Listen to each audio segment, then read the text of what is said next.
സലാം പറയണം. ആരോടാ സലാം പറയേണ്ടത്?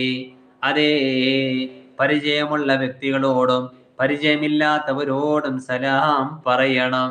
ആ സലാം പറഞ്ഞാൽ മനസ്സിനൊരു സമാധാനമാണ്. മറ്റുള്ള ജനങ്ങളോടുള്ളതായ ഒരു ദുആ ആണ്. നമ്മൾ അങ്ങോട്ട് സലാം പറയുമ്പോൾ അവര് സലാം മടക്കുകയാണ്. അത് നമ്മൾക്ക് കിട്ടുന്നൊരു ദുആ ആണ്.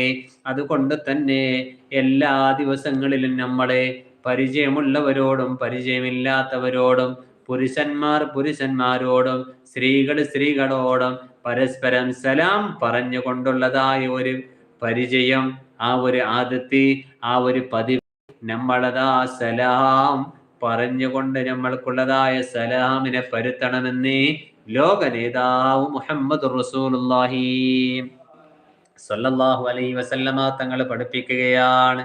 അല്ലാഹു തആല തൗഫീഖ് നൽകി അനുഗ്രഹിക്കുമാറാകട്ടെ. നമ്മൾക്ക് വളരെ എളുപ്പത്തിൽ കിട്ടുന്നതായ വലിയൊരു സുന്നത്താണ് സലാം പറയുക എന്നുള്ളത്. സലാം പറയുക എന്നത് കൊണ്ട് നമ്മൾക്ക് ഒരുപാട് നേട്ടങ്ങളുണ്ട്. നമ്മുടെ മനസ്സിനൊക്കെ ഒരു